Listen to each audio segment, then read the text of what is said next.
Welcome to the Risen Star preview. Horse Racing Nation will be on the scene this weekend for the 14 race card at the fairgrounds, and on the scene not only this weekend but also many weekends down in the Bayou. Kevin Kilroy, trust your luck. He's already there. I can't wait to join him. Kevin, thanks for joining me.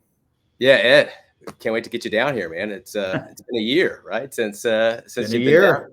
Yeah, I just got in here this afternoon and ready to hit the backside and get the scoop and dive into all these races. You know, we got a big card. Love this time of year. Risen Star. It's been the race, right? It's been the race. We've seen some of the top contenders, top 3-year-olds come down and join us. So we'll see if that's the case again. They might already be here. We've got some monsters with East Avenue, Jonathan's Way, who have been training with us. So excited to see it play out. 13 horses.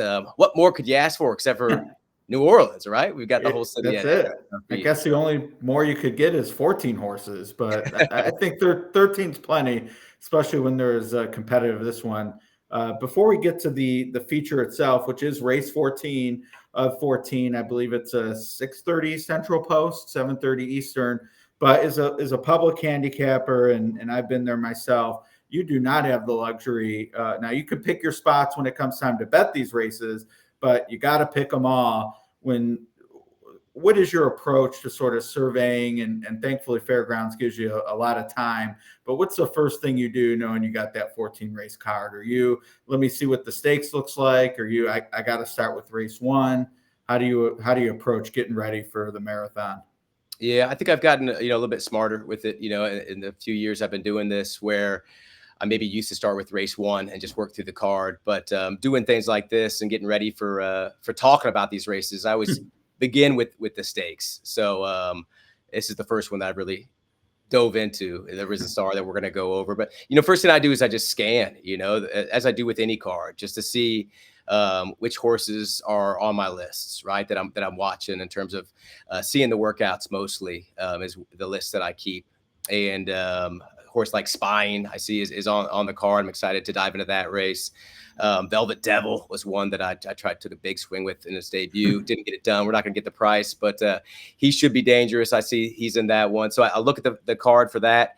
And then I start thinking about where those pick 5s are going to lay out. I like to play those. And then I start thinking, Ed, with our big days, like any track, you do have chalk, right? You have chalk come through. And I start thinking in terms of which races that I really want to just trust the chalk and which ones I want to open up and take a swing against. It's sort of my way of approaching things. And then it's just all that work of watching all the replays back and getting my hand as many figures as I can to kind of get a sense of what I'm looking at and also who's going to be in the market, right? I mean, I like looking at different past performances to get a sense of who might be loving a horse and who might be betting that horse and which money I might be trying to take a swing against. So all those things and more. And then, of course, just talking. I love talking to people and getting people's esteem. So all that's me too. That's and then maybe watch it all down with the margarita at the Santa Fe. There you go. Levitch is going to join me tomorrow. So I love getting the different perspectives too. And between the three of us, I know some different styles of handicapping as well, which is good. So you mix that up. I'm glad you said what you did about the favorites, because I'll throw in a plug for something your employer's doing. They have a Kentucky Derby Betting Challenge qualifier on Saturday on the Fairgrounds card. And I'm hoping to get my second seed. I'm definitely going to play in it. And when it comes to those tournaments, I do like finding the, even money 3-2 shot that I feel comfortable going all in on. So, day-to-day racing, I might not be looking for that type of horse necessarily, but I like being able to lean on, something where I could double or triple my bankroll.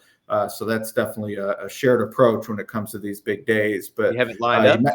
Do you know what you're going to do? Do you have it lined up? Not yet. No, unfortunately not yet, which little nerves, but sometimes as well, if I really know there's a race I hate a big favorite, that's opportunity too in these contests, because you can, maybe swing at some long shots with the exacta being available. I'm looking forward to playing and hopefully doing well. But you mentioned the workouts. I asked you before we came on about East Avenue specifically. I know this week you're probably going to see a lot more than him. But when it comes to the Risen Star, he is the name here. And I actually shame on me, I had forgotten, but when I looked at the PPs, his first two races going into the Breeders' Cup were spectacular. And there was a reason he was 9-5 shipping out to Del Mar in the juvenile. And it was over for him at the jump. But what we saw before that as a 2-year-old was pretty special. Yeah, well, I see that's something that I'm not convinced. I'm not convinced. So East Avenue for me, the big conversations were, can he do it on a non-biased speed track, and can he do it against real competition? I mean, the big question at Ellis Park, was who did he beat that day? And now we're like, oh well, he beat Bill. So we're gonna kind of get to see if these two were legit. If that race did have a couple runners in it, those are the only real two that have come out and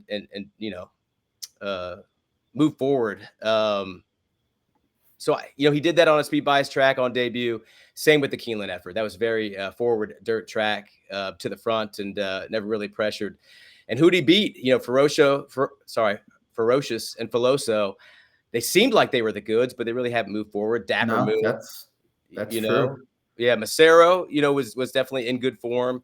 There's some other decent runners underneath that we'll probably see more from as 3-year-olds. And then we've got the Breeders' Cup Juvenile. So, absolutely every excuse, almost just tumbled over out of the gates. And they didn't go with Citizen Bull, right? So there wasn't much. No, that race, nothing to learn from that race other than he has to get out of the gate. I mean, you don't want that to happen again. Well, I think you can tell yourself a story that he's never passed a horse in a race, and I think that's significant, right? That's significant when we're talking about a short priced horse. Right. Now, all that being said, God, he looks fantastic. He just has that look, just a big, thick neck, just looks like a classic horse. He's one that I've been hearing about before he raced. He's always been highly regarded, and he looks fantastic. He's moving great in the mornings. His last work or not his last work, but the one on the first where he went solo.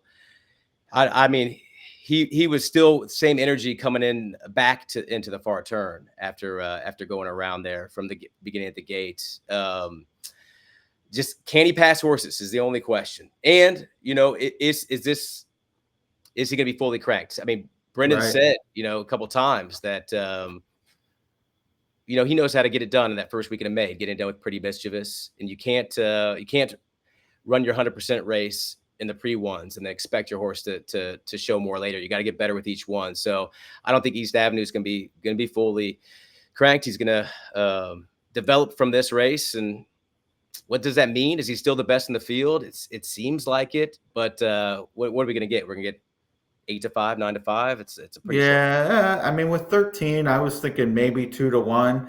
And the other issue, wrinkle, which I think has worked out for CDI in terms of the horses they've gotten to this race and then what they go on to do. But there is this layoff here, and he didn't really even run a race in the Breeders' Cup. So you could say his last true huge effort was early October. Yeah. You have to go 9 furlongs here off the bench. So he is definitely giving, some recent form and fitness to a few of these. And I don't think that 9 furlongs is insignificant when you're talking about some of the layoff horses and the debut. Now, as you noted, he looks good, and Brendan's going to have him ready. So not suggesting that, but in a game that's decided by heads and necks, that could be the difference between cashing and not. Yeah, it could be. I mean, I would think they would want to rate. I would think they would want to sit off of it, for that learning lesson for what's to come. Right. That being said, I mean, what one of the most dangerous weapons. Get James Scully on your show to talk about it. Speed, the front, it's such a dangerous weapon. So who's going to go with him, I think, is a big question. I mean, will Jonathan's Way try to break and get going with Ortiz up? I mean, he looked good in the Iroquois going to the front. On the rail, he's promise. He might be interested in going forward. Jonathan's Way to me is, I mean, I don't know that he has to be second choice here. I mean, he's certainly going to be in that next tier after East Avenue, depending on how much they bet Bill or either the Pletcher or Brown shippers. Yeah. But man, Vacoma on top, another 9 furlong in the 3-year-old debut. I would definitely be looking to fade him. Like he would be one of the logicals where I'm going to be surprised if he runs big enough to win this. Yeah, I would say that the story I'm telling myself about him is that maybe this is his Derby. Like I don't, I could be wrong about Jonathan's way that maybe he is a true Derby contender. But sometimes you have to think about these prep races. There's horses that are trying to win the Kentucky Derby, and there's horses that are trying to win this race, right? And I think this could be one that Jonathan's Way is trying to win. Um, Bauer, I think it does good work with this type of layoff, and he's definitely been going sharp in the morning. So, um, I think Bauer was even talking about how with Jose Ortiz up, he's been riding him in the mornings that he didn't want him to get lazy. He kept on, asking him, just sort of waving that wand in front of him to get him to go more. So I think I think he might be 100% for this one. And it could be the race they want.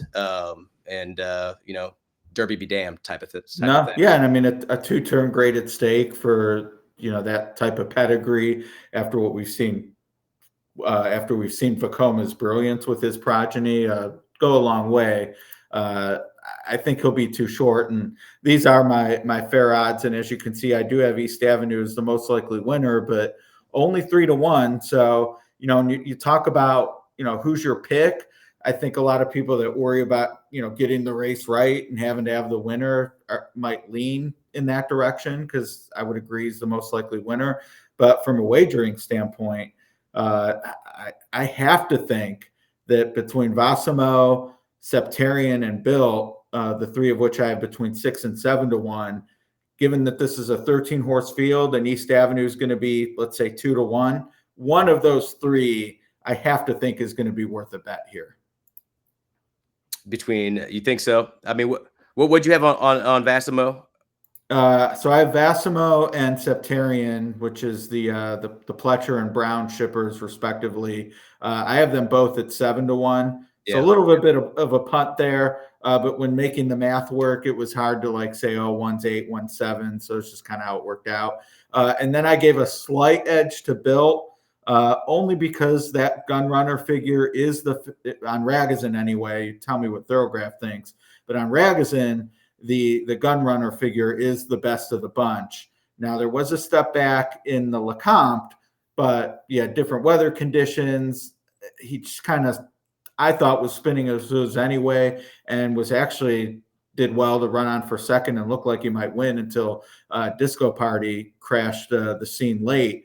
But I think he could run back to the better number here, given the 9 furlongs, and sentimentally would love to see Catalano punch his ticket for emphatically here. So that's the story they're telling us, is that he just wasn't handling the slop right, that he just didn't really come home with it. But it's hard because he did take that big step forward. He ran that huge figure in the gun runner, and a lot of times when you see a horse quote unquote bounce, it's in the late stages, right? So what was he just not finding the same run that he did, or was it the slop, hard spun, cold? I mean, I'm surprised if he wouldn't appreciate a little bit moisture, but you never know. But if he does run back to that effort, or even improves off that one, he'll be dangerous. I mean, it's always hard. This wasn't the plan, right? They were thinking Louisiana for Built, and then here we are, right? And the reasoning that we're getting, at least so far, is just that he's doing great. They don't want to put all that pressure on the Louisiana Derby. This gives him options if he doesn't get enough points, for where they might want to put him, or where they might want to run him. So, but here he is, and he gets Luis Saez up. And the word I was hearing was that Jose Ortiz was going to ride him in the Louisiana Derby. So, all this stuff. Mm-hmm. But I mean, Built looked fantastic getting it done in the gun runner. But and I mean, sort of the intangibles, and with the robotic wagering, I think that zaps a little bit of the value of these things used to have. But the fact remains, if he had won the Lecomte, and it's not like it couldn't have been a winning race. I mean, Disco Party, is it Disco Party or Time? Disco Time. Disco Time. Thank you. He gets stopped, with that closing move, whatever. Built wins, and he's a lot lower here because he has the 1 instead of the 2. It's the same exact race, but he didn't win. So I think people downgraded a little bit. And the number was slower than the gun runner, but at 6-1, I, I'm going to forgive what we saw last time and gamble that the gun runner is the real Bill. But Yeah. that said, both Pletcher and Brown have the history of shipping into New Orleans and winning races like this. Yeah. And it's not as if it's a reach for either of those colts. They both fit on Ragozin. And I have to think, now's the time you need points. So they're here to run the race. Yeah, I mean, Septarian 2 back ran a huge figure. I didn't love what he showed us in the last race, and Blinker's coming on. He did look green, and so I think they're trying to correct that. I think he'll be an underlay just because of the connections, right, with Pratt Yeah. and Chad Brown, and winning this race John last Stewart year. might make a win bet. Yeah. But Vassimo intrigues me. I think, he's got just a nice little improvement between the first two. I think he fits. I think he, hung around a little bit with a questionable opponent last time, but he did put him away and continue to offer more after in the gallop out in the race after the race, in terms of they kind of kept up on him. And then he was able to offer some more. I think distance shouldn't be a problem with him in terms of pedigree. I think the upside is there for Vassimo. So, I mean, with him, I would love to get 8-1. I don't think we'll get it. Maybe we will, but 8-1 would be very intriguing for him. But what about some of these other runners coming here fresh? What about Giacosto? Do you think that one? I mean, Yep. I'm going to pull this up since it has the. He looked interesting. His recent work at a watch, he was with was it Next Level, one of these runners that never really moved forward for DeSormo as a 3-year-old last year, but is 4-year-old now.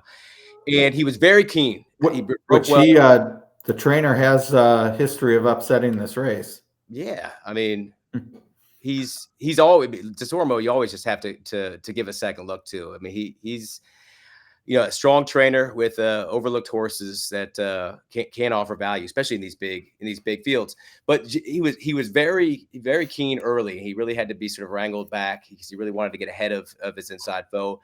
And then he just settled into a huge strong move to his outside, kept his head in front of that inside foe.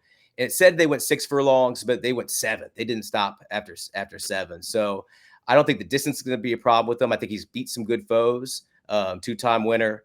He's put some good figures together, and he's, another one of these ones coming in here fresh who should have moved forward, right? You got to project that these young horses are moving forward. So he could offer some value. I think Giacosto is interesting in here.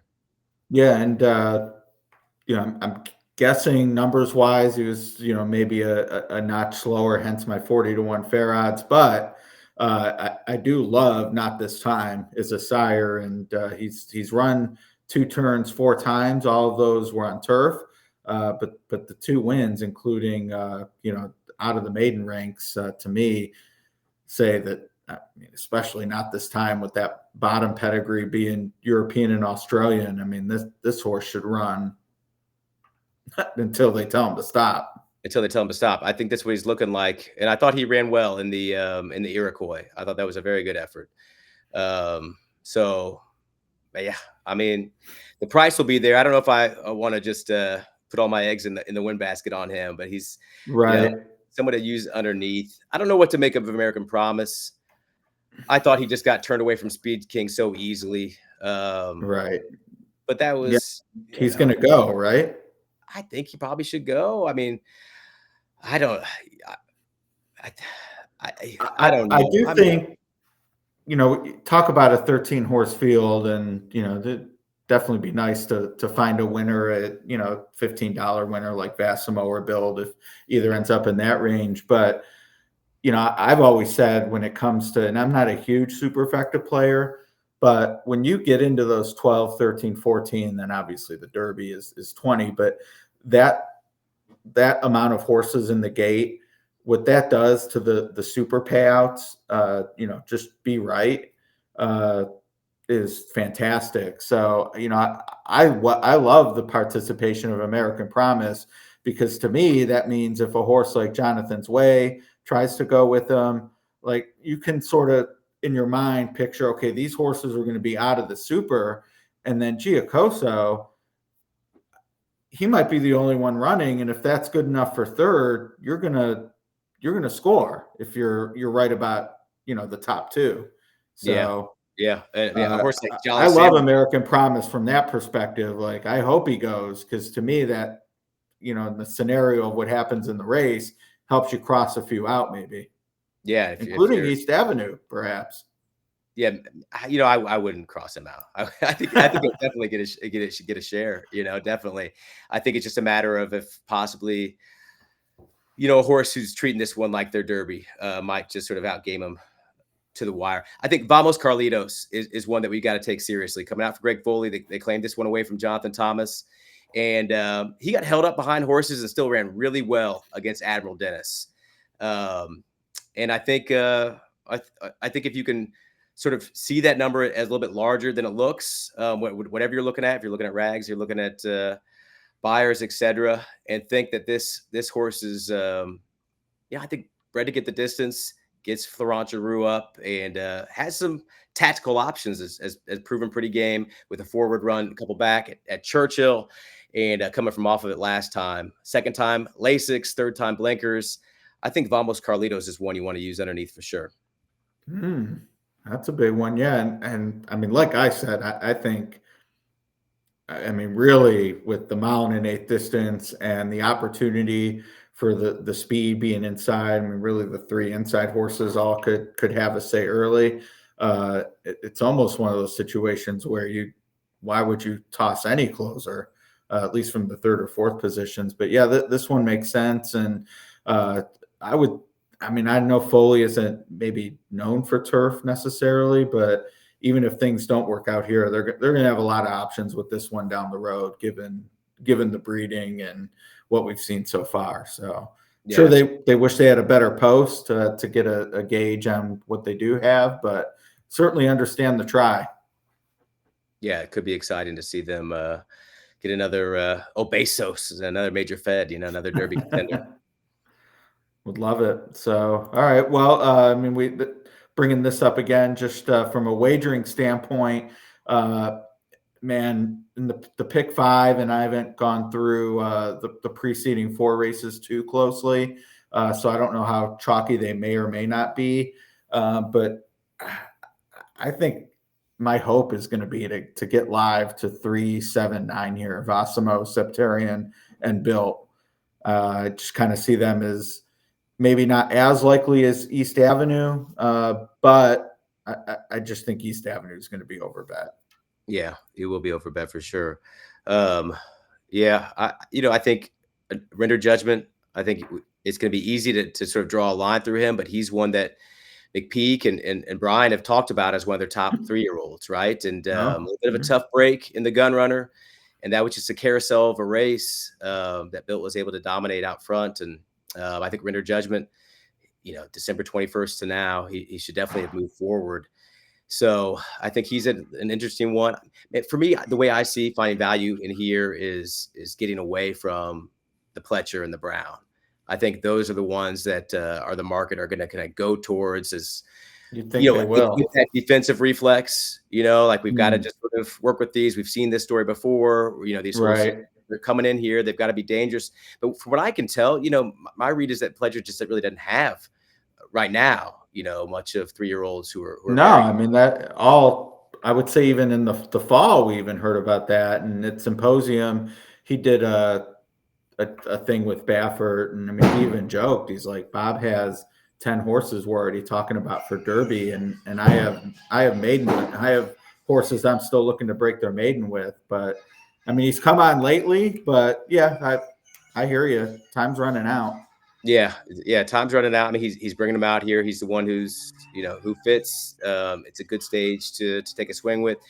But I do think that they will just sort of be.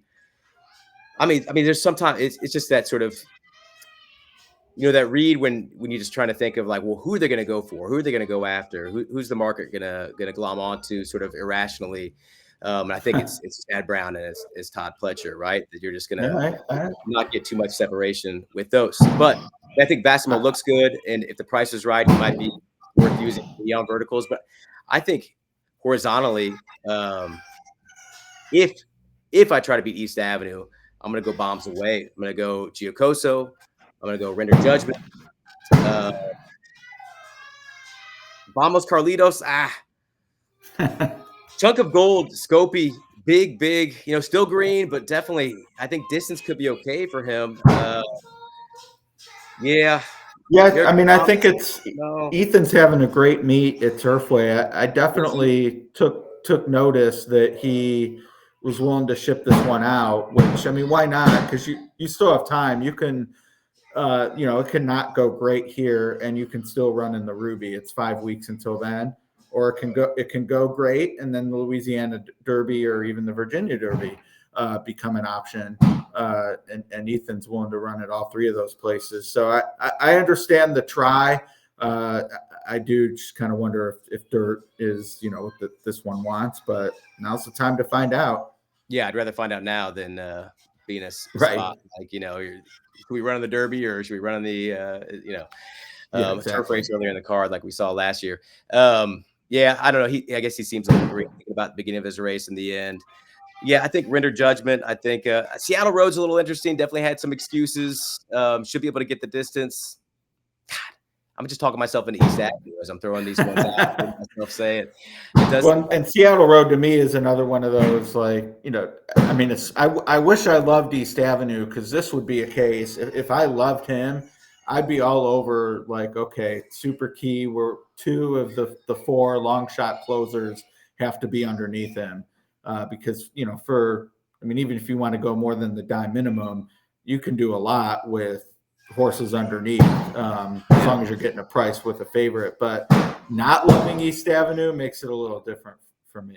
Yeah, it does. It does. It makes it a much more expensive sort of Exactly. scenario, unless you just want to, yeah, just sort of wheel a long shot key underneath or something like that. That could That's be. where, yeah, you just kind of say, okay, well, this is the one long shot. Like, if that's the one, it's the one I like best, and then, yeah, hope to get in there.